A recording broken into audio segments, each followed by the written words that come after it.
Hello प्यारे बच्चों, कैसे हो आप लोग। मैं कपिल चौधरी आप सभी का स्वागत करता हूं अपने यूट्यूब चैनल इंस्पायरल स्टडी में। बच्चों, आज बहुत इंपॉर्टेंट टॉपिक पढ़ना है, जिस टॉपिक का नाम है रेस्पिरेटरी सिस्टम यानी कि श्वसन तंत्र। तो बच्चों, श्वसन तंत्र को पढ़ने के लिए सबसे ज़रूरी है कि हम अपने देसी वर्जन में आ जाएं। भाई, जब देसी तरीका होगा तभी हम लोग पढ़ पाएंगे और समझ भी पाएंगे। आज ये जो रेस्पिरेटरी सिस्टम यानी श्वसन तंत्र का हमारा वीडियो है, ये पार्ट नंबर 1 है। पार्ट नंबर 1 में हम सारी बेसिक डिटेल्स, क्या क्या श्वसन तंत्र के अंदर होता है, कितनी बार हम सांस लेते हैं, सांस हम लेते हैं तो कौन सी गैस लेते हैं, है ना। आप लोगों को पता है कि ऑक्सीजन लेते हैं, लेकिन आज बदलने वाला हूं सब सिस्टम, ठीक है। आप बस सुनते रहिए और वीडियो का मजा लेते रहिए, क्योंकि सबको मजा ही तो चाहिए, ठीक है। तो बच्चों, आज बहुत सारी बेसिक डिटेल्स जो श्वसन तंत्र के बारे में है। हम लोग सांस लेते हैं तो सांस के अंदर कौन सी गैस लेते हैं, क्या नाइट्रोजन गैस भी हम लेते हैं, ऐसे बहुत सारे क्वेश्चंस हैं जो आप लोगों का दिमाग जो है ना वो हिला के रख देंगे। क्योंकि एक तो हो गया रेस्पिरेटरी सिस्टम यानी श्वसन तंत्र, और ऊपर से हो गई ये देसी क्लास जिसमें आपको देसी तरीके से मिलेगा पढ़ने को। बच्चों, शुरू से लेकर के आखिरी तक की प्रोसेस मैंने लिख दी है। 1 बाय 1 हम लोग पढ़ेंगे। पहले चैप्टर का नाम श्वसन तंत्र यानी रेस्पिरेटरी सिस्टम। बच्चों, श्वसन का मतलब क्या होता है? श्वसन का मतलब हम लोग एक छोटी सी भाषा में समझें कि हम जो सांस लेते हैं और फिर हम जो सांस छोड़ते हैं, वो सारी प्रोसेस जो है उसी के अंदर आ जाती है, श्वसन तंत्र के अंदर आ जाती है। यानी श्वसन तंत्र के अंदर हम लोग सांस लेते हैं, सांस छोड़ते हैं। बहुत बच्चों को ये कंफ्यूजन है, उनको बस श्वसन तंत्र के बारे में इतना पता है कि O2 ले ली और CO2 छोड़ दी, ठीक है।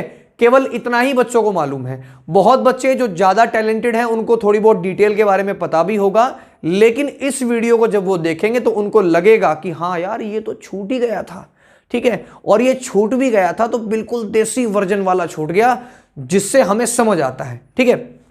अब बच्चों, तंत्र किसे कहते हैं? तंत्र जिसमें बहुत सारी सिस्टम यानी बहुत सारे ऑर्गन्स काम कर रहे हो, बहुत सारे लोग काम कर रहे हो, ठीक है। अगर कोई एक आदमी मना कर दे कि मैं तो करता नहीं, तो इसका मतलब सिस्टम हमारा गड़बड़ा जाएगा, ठीक है। सिस्टम का एग्जांपल देने के लिए मैं आप सभी को नेताओं वाला एग्जांपल दे चुका हूं। मुख्यमंत्री, उसके नीचे उसका पर्सनल असिस्टेंट, उसके नीचे उसके कैबिनेट मिनिस्टर, फिर आपके विधायक वगैरह, ये सभी आते हैं, ठीक है। तो ऐसे ही आपका पूरा सिस्टम काम करता है। अगर एक भी विधायक मना कर दे काम करने से तो दिक्कत आ जाएगी, ठीक है। तो बच्चों, अब सुनो, तंत्र जो है यानी अलग अलग चीजें, बहुत सारी चीजें इसमें मिलकर के काम कर रही हैं। कोई भी एक चीज तंत्र नहीं हो सकती, 2 या 2 से ज्यादा चीजें हमेशा एक तंत्र फॉर्म करती है, सिस्टम फॉर्म करती हैं। अब बच्चों, रेस्पिरेशन, रेस्पिरेटरी समझो, श्वसन, यानी कि इस प्रोसेस में, इस तंत्र के अंदर सांस लेने का, सांस छोड़ने का काम हो रहा है, ठीक है। अब इसके साथ साथ और भी बहुत सारी प्रक्रियाएं हैं जो हमारा शरीर करता है, जो हमारे लंग्स करते हैं, है ना। अब बच्चों, सिंपल सी भाषा में बता दूं, हम लोग अपने रेस्पिरेटरी सिस्टम की फिलहाल बात कर रहे हैं, और हमारा जो रेस्पिरेटरी सिस्टम है उसमें जो मुख्य श्वसन अंग है, ठीक है, मुख्य भी कह सकते हैं या फिर कह सकते हैं एकमात्र जो श्वसन अंग है वो क्या है? लंग्स है। बचपन में हम लोग सोचते थे, बचपन में हमारे दिमाग में बात आती थी कि यार हमारा जो श्वसन, हम लोग सांस जो ले रहे हैं वो नाक से ले रहे हैं, है ना। हमारे जो 2 ये छिद्र कह सकते हैं, छेंक कह सकते हैं, इन्हीं से हम सांस लेते हैं, है ना। तो ये धीरे धीरे हम चीज जब पढ़ते चले गए तो हमारे दिमाग में ऑटोमेटिक ये सेटलमेंट बैठा दिया गया हमारे टीचर्स के द्वारा कि हमारा जो श्वसन अंग है वो लंग्स है, ठीक है बच्चों। अब शुरू से बात कर लेते हैं, श्वसन तंत्र में होता क्या है।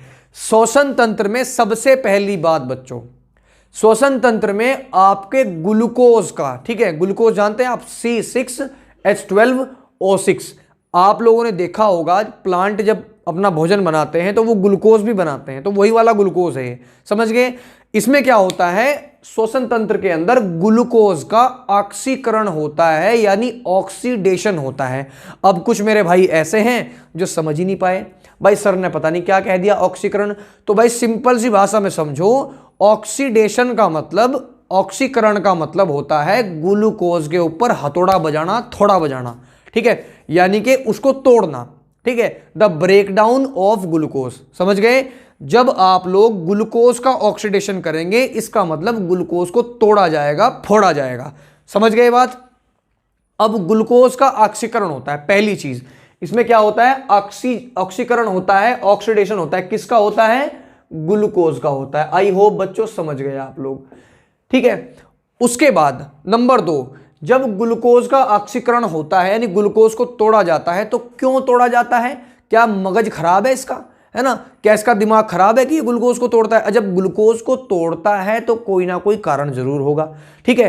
तो ग्लूकोज को तोड़ने का कारण क्या है कि हमारे शरीर में हमें जो एनर्जी की रिक्वायरमेंट है, समझ गए, हमारे शरीर में जो हमें ऊर्जा की जरूरत है, उसमें इस ऑक्सीडेशन का, इस ऑक्सीकरण का 100% रोल है बच्चों, ठीक है। अब आप लोग सोच रहे होंगे दिमाग में, भाई क्या कहें, ये जो आपका ऑक्सीडेशन है इसका एनर्जी में क्या रोल? तो बच्चों बताऊं मैं आप लोगों को, जब हमारी बॉडी में ऑक्सीडेशन होता है, ऑक्सीकरण होता है ग्लूकोज का, तभी हम लोग एनर्जी गेन कर पाते हैं, तभी हम लोग कोई काम कर पाते हैं। बात को समझ गए?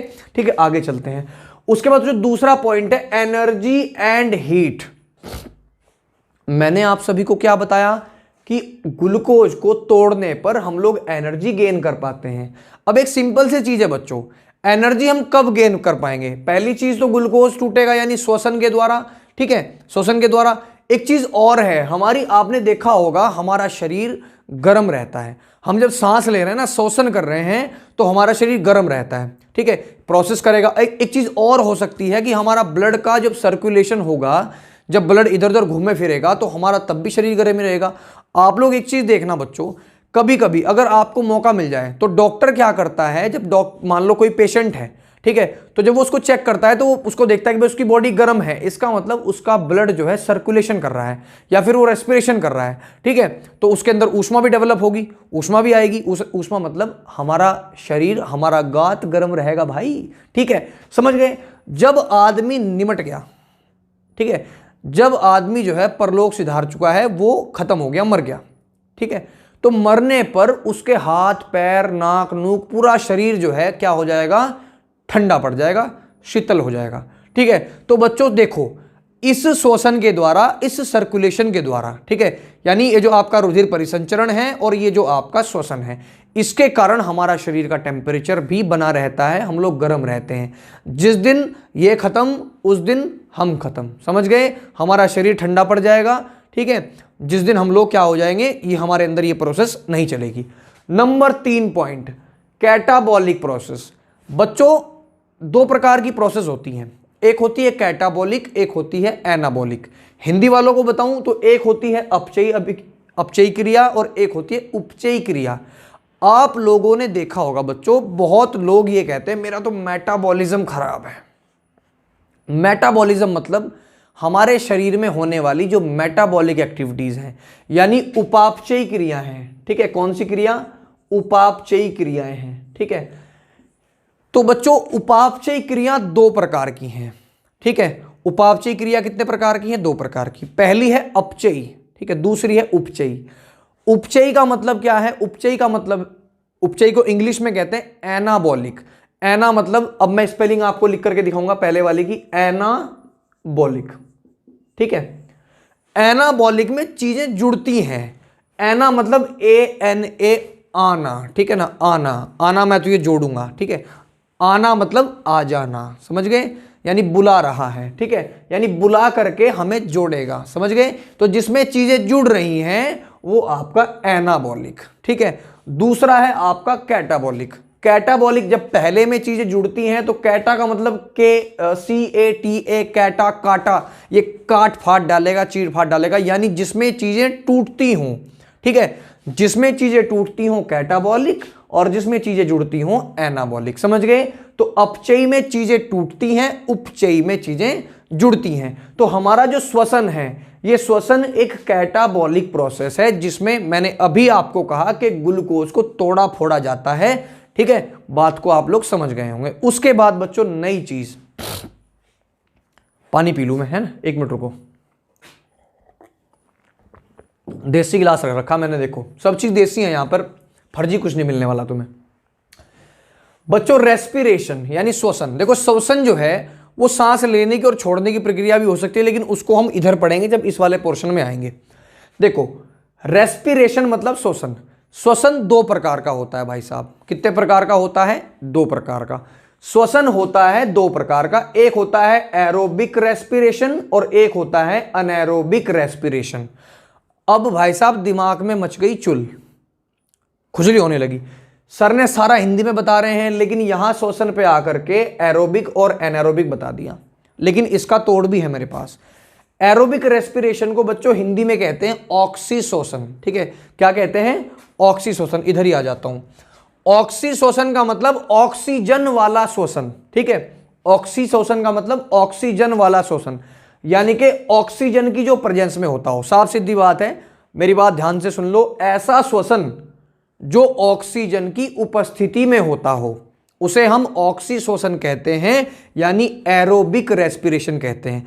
भाई साहब अगर कोई टॉपिक समझ में ना आए ना तो कमेंट करके गालियां दे देना। ठीक है, टॉपिक को बहुत ध्यान से आपको समझा रहा हूं। ठीक है, गाली मत देना, यूट्यूब को बुरा लग जाता है, वो कमेंट आपकी हाइड कर देता है।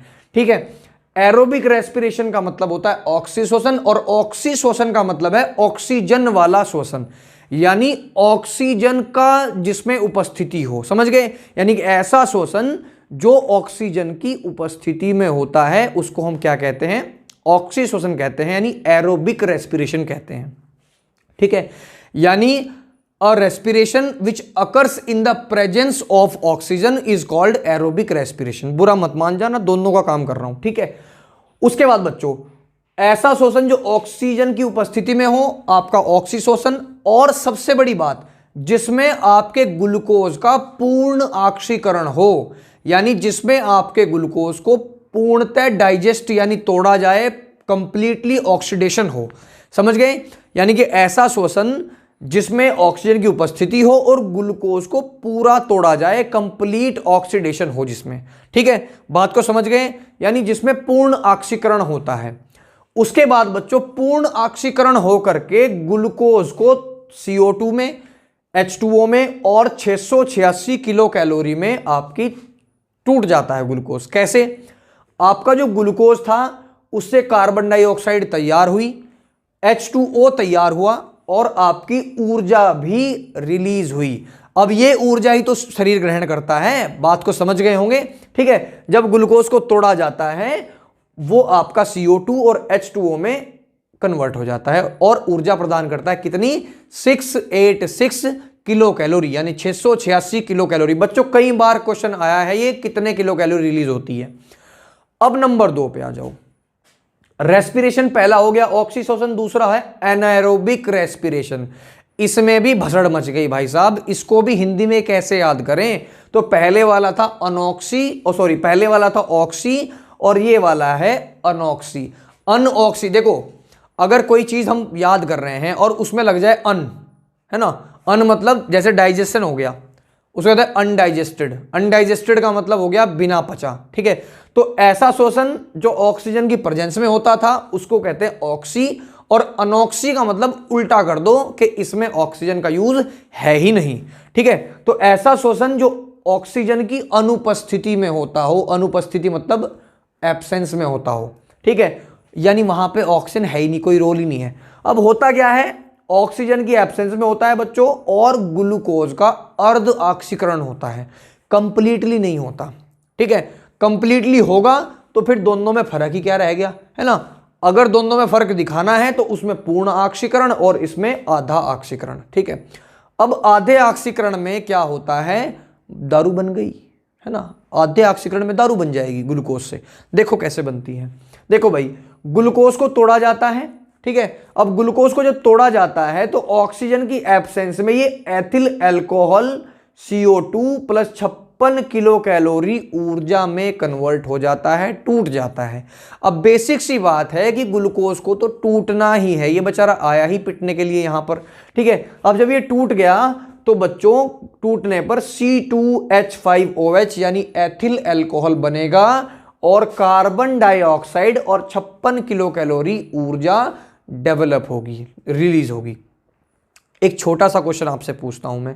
ठीक है बच्चों, कई बार ये क्वेश्चन पूछा गया है कि किसमें ज्यादा एनर्जी रिलीज होती है। तो किसमें ज्यादा ऊर्जा रिलीज होगी? वो आपका ऑक्सीश्वसन है। ठीक है, अरे पकड़ लिया। ठीक है, क्रिकेट बहुत खेला हूं पहले में। उसके बाद अनॉक्सी में कम होती है। तो कभी अगर पूछा जाए कि किसमें ज़्यादा एनर्जी रिलीज होती है तो आप कह देंगे ऑक्सीश्वसन। ठीक है, और जिसमें कम होती है उसको कहते हैं अनॉक्सीश्वसन। ठीक है, सर्दी कम ही हो गई वैसे अब। ठीक है, उसके बाद बच्चों होता कहाँ पे ये देखो, वो तो मैंने आपको बता दिया कि बेसिकली वो तो आपके अंदर हो ही जाएगा। ठीक है, लेकिन ये कहाँ पे होता है इसका भी तो पता होना चाहिए, कहाँ पे होता है ये। अब देखो कहाँ पे होता है, बीजों की विश्राम अवस्था में। जब बीज विश्राम कर रहे हो उनके अंदर एनारोबिक रेस्पिरेशन हो सकता है। ठीक है, उसके बाद फल की भित्ति में, जो फल होता है हमारा फल फ्रूट, ठीक है, उसकी भित्ति यानी कि उसकी जो वॉल होती है उसमें होता है। ठीक है, उसके बाद बच्चों जंतुओं की पेशियों में, भाई साहब जब आपकी बॉडी के अंदर आपका जो पायरुविक एसिड है, ठीक है, जब ग्लूकोज को हम तोड़ते हैं तो वो 3 मॉलिक्यूल में टूट जाता है, उसको हम पायरुविक एसिड कहते हैं, पायरुविक अम्ल कहते हैं। जब वो पायरुविक अम्ल लैक्टिक एसिड में कन्वर्ट हो जाता है तो पायरुविक अम्ल का लैक्टिक एसिड में कन्वर्ट हो जाना, और वो भी विदाउट ऑक्सीजन की प्रेजेंस के, यानी कि ऐसा जो आपका पायरुविक एसिड है और लैक्टिक एसिड में कन्वर्ट हुआ है, वो कन्वर्ट जो होता है वो ऑक्सीजन की एब्सेंस में होता है। तो इसीलिए आपकी जंतुओं की पेशियों में भी आपका अनॉक्सीशोषण होता है।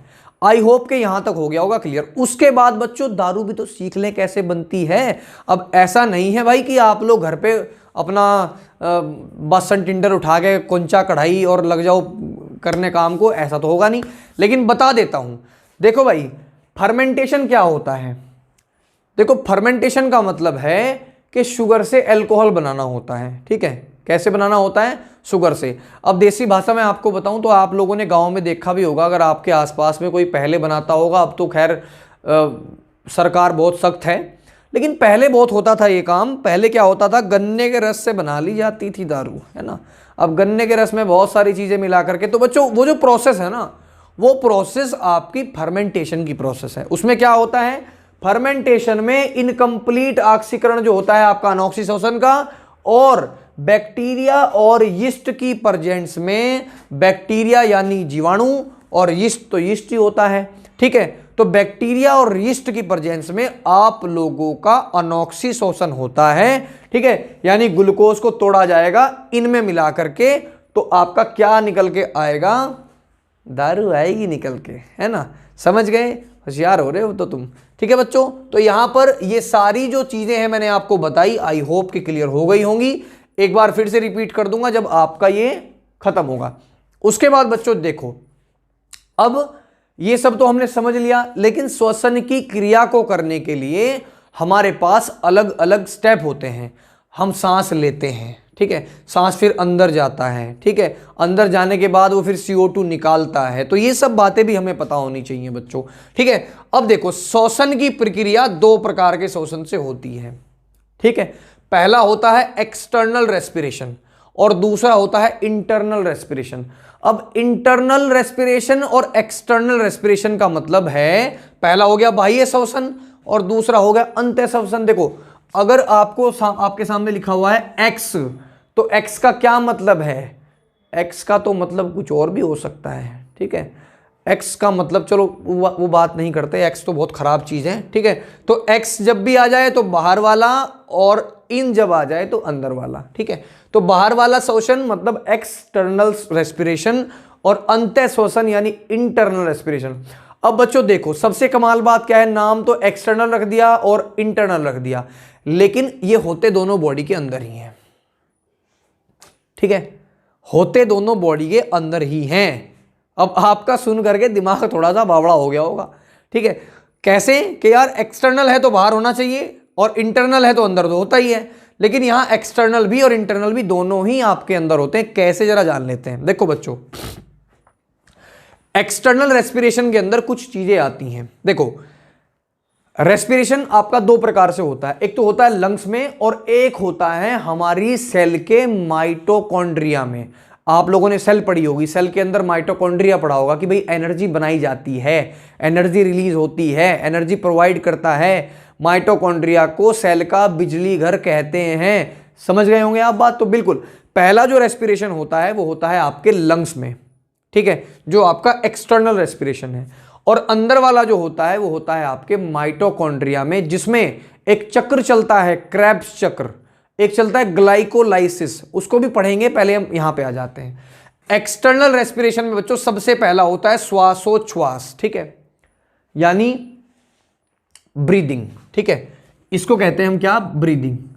बहुत बच्चे सोच रहे होंगे ये पता नहीं क्या नाम आ गया, तो भाई ब्रीदिंग का मतलब होता है सांस को लेना और सांस छोड़ना, दिस इज श्वासोच्छ्वास, ठीक है, यानी ये आपकी ब्रीदिंग है। ब्रीदिंग का मतलब सांस लेना और सांस छोड़ना, बात को समझ गए, ठीक है। अब ये सांस लेना, जब अंदर सांस लेंगे तो उसको कहते हैं इंस्पायरेशन, ठीक है, क्या कहते हैं, इंस्पायरेशन।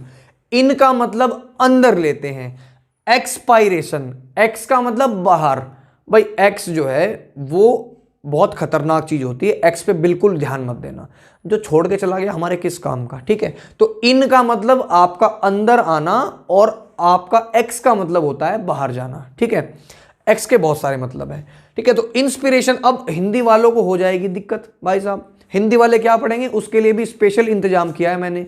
हिंदी वाला जो इंस्पिरेशन है यानी सांस लेना, उसको कहते हैं अंतःश्वसन। अंत्य मतलब अंदर लेना, ठीक है। और जब एक बार अंदर लिया गया तो उसके बाद जब हम जान गए कि अंदर लेना अंतःश्वसन होता है, तो सांस बाहर छोड़ना होता है उच्छ्वास, ठीक है। क्या होता है, उच्छ्वास, समझ गए बच्चों। इसका अलग नाम भी है, इसको कहते हैं निश्वसन, ठीक है, और इसको कहते हैं निःश्वसन, यानी नी के आगे दो बिंदी लगा दो। कैसे लगाओगे, एक तो होता है आपका निश्वसन, ठीक है, और एक होता है नी दो बिंदी और आपके श्वसन यानी निःश्वसन, ठीक है। तो पहला नाम हो गया इंस्पिरेशन, दूसरा हो गया एक्सपिरेशन। इंस्पिरेशन को हिंदी में अंतःश्वसन कहते हैं और निःश्वसन भी कहते हैं। एक्सपिरेशन को उच्छ्वास और आपका निःश्वसन कहते हैं। बात को आपको समझ जाना ही चाहिए, ठीक है। आगे चलते हैं बच्चों। अब कुछ बेसिक टर्म्स हैं जो हम लोग यूज करते हैं। 1 मिनट में हम लोग कितनी बार सांस लेते हैं, तो बच्चों केस बहुत अलग है, केस बहुत डिफरेंट है। जब हम दिन में होते हैं, है ना, जब हम दिन में होते हैं तो दिन में हम लोग सांस बहुत छोटे छोटे लेते हैं, है ना, कम कम। तो 1 मिनट में लगभग हम लोग ले लेते हैं 15 बार, ठीक है।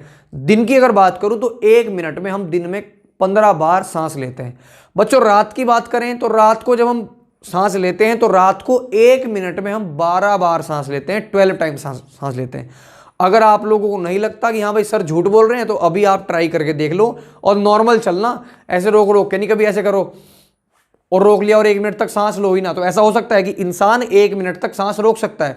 कुछ लोग ऐसे हैं जो 1.5 मिनट तक भी रोक लेते हैं, 2 मिनट तक भी रोक लेते हैं, तो वो फैंसी वाली चीज हो गई, है ना, वो हमारी नॉर्मल वाली चीज नहीं है। तो नॉर्मल हम लोग 12 बार लेते हैं रात में और 15 बार लेते हैं दिन में। यानी कहने का मतलब है कि 1 मिनट में 12 से 15 बार हम लोग सांस लेते हैं। बात को समझ गए। दूसरा, लगभग 250 मिलीलीटर ऑक्सीजन ग्रहण कर लेते हैं हम, ठीक है। कितनी, लगभग 250 मिलीलीटर, ठीक है, एक दिन में। उसके बाद लगभग 220 मिलीलीटर हम CO2 बाहर कर देते हैं, समझ गए।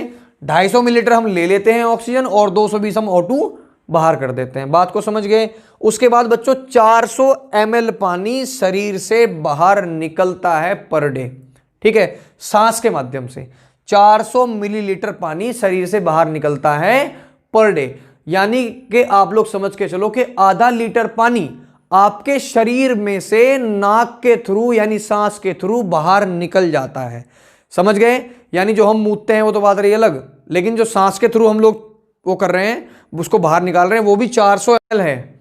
बात को समझ गए होंगे आप लोग, ठीक है। उसके बाद बच्चों श्वास का मापन। देखो श्वास को यानी अपना जो सांस हम लोग ले रहे हैं, उस सांस को मापने के लिए, देखो सभी को मापने के लिए चीजें हैं, है ना। लेंथ मापेंगे तो पीटी का यूज कर लेंगे, फीटी जिसे कहते हैं हम गांव में, है ना। हम लोग कहते हैं कि मतलब हर चीज का एक अपना इंस्ट्रूमेंट है, ठीक है। तो ऐसे ही श्वास का मापन जो करता है वो करता है स्पाइरोमीटर।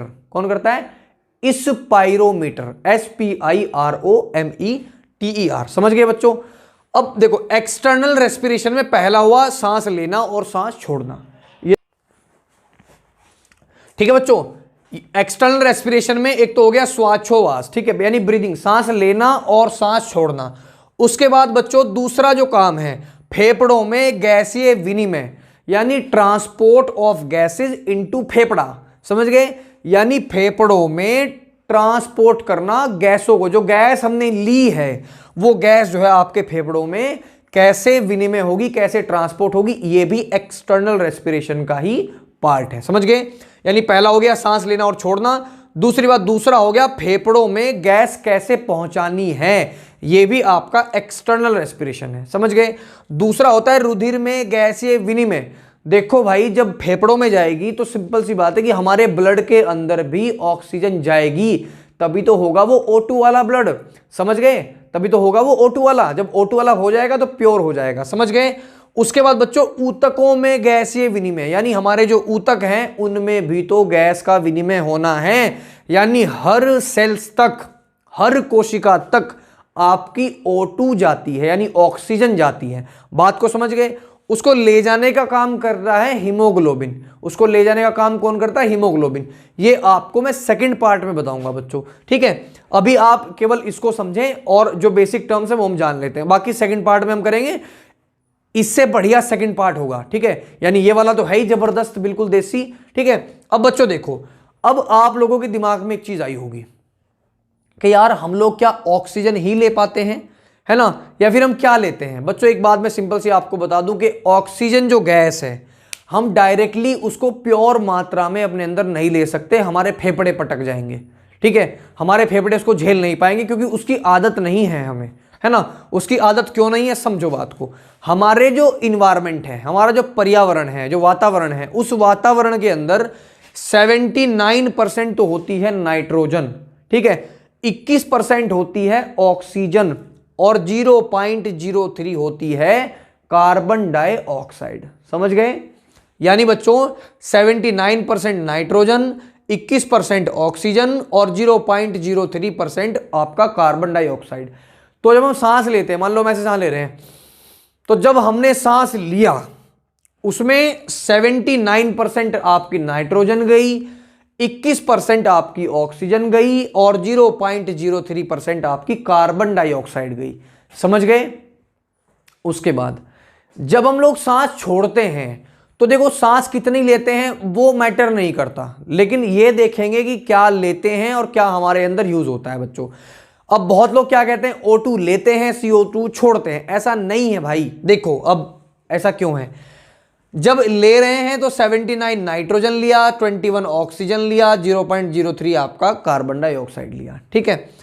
उसके बाद जब हमने छोड़ा तो 79 जुकी टू हमने नाइट्रोजन छोड़ दी, लेकिन जब ऑक्सीजन को हम लोग छोड़ेंगे तो 4% ऑक्सीजन अंदर रह जाएगी, यानी 21 में से 17% ऑक्सीजन बाहर निकलती है बच्चों, समझ गए? उसके बाद जब 0.03 हमने CO2 अंदर लिया था, यानी एक सिंगल पॉइंट नहीं लिया था, लेकिन 4% हम लोगों ने CO2 निकाल दी बच्चों, ठीक है?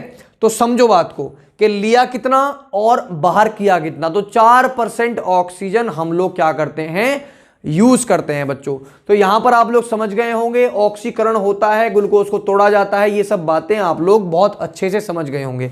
एक बच्चे का कमेंट था, उसका जवाब देना चाहूंगा। बच्चे की कमेंट आपको यहां पे शो रही होगी। बच्चा क्या कहता है कि सर आप बहुत अच्छा पढ़ाते हैं और आप बहुत अच्छा पढ़ाते हैं, तो इसीलिए आप लोग एक बहुत अच्छे मतलब टीचर हैं, तो आप लोगों को आ जाना चाहिए स्मार्ट LED पर या डिजिटल प्लेटफॉर्म पर।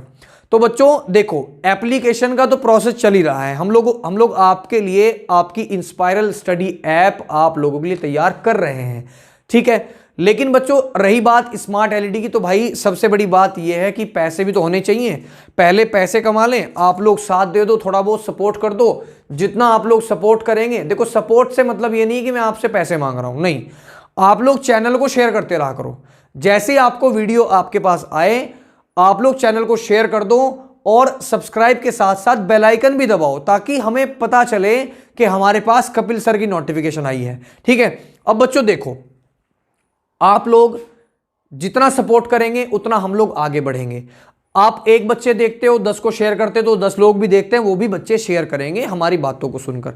तो इसलिए बहुत जल्दी हम ग्रो कर पाएंगे। जब ज़्यादा ग्रो हम लोग कर पाएंगे तो थोड़े बहुत हमारे जेब में पैसे पूसे भी आ जाएंगे, तो उसके बाद हम स्मार्ट LED भी ले लेंगे। तो बच्चों सबसे बड़ी बात यही है कि भाई पैसे की बहुत बड़ी कमी है, आप लोग सपोर्ट करिए। सपोर्ट में हम पैसे नहीं मांगते, सपोर्ट में हम आप लोगों से एक सब्सक्राइब मांगते हैं, और सब्सक्राइब के बराबर में आपका बेल आइकन का बटन दबाओ और एक शेयर कर दो जितने भी आप लोगों के पास व्हाट्सएप के नंबर हों। बच्चों, वीडियो अगर आप लोगों को पसंद आई हो तो वीडियो को लाइक करिए। पार्ट 2 हम आगे देखेंगे, बहुत इंटरेस्टिंग होने वाला है, बहुत जल्द आपको मिल जाएगा। और बच्चों, बस ख्वाहिश यही है, आप लोगों से रिक्वेस्ट यही है कि बस आप लोग शेयर कर दें और कुछ नहीं। बच्चों, जय हिंद, जय भारत। बच्चों, आज के लिए फिर मिलता हूं एक अच्छी सी वीडियो में। Bye bye, take care, tata, Ram Ram, जय राम जी की।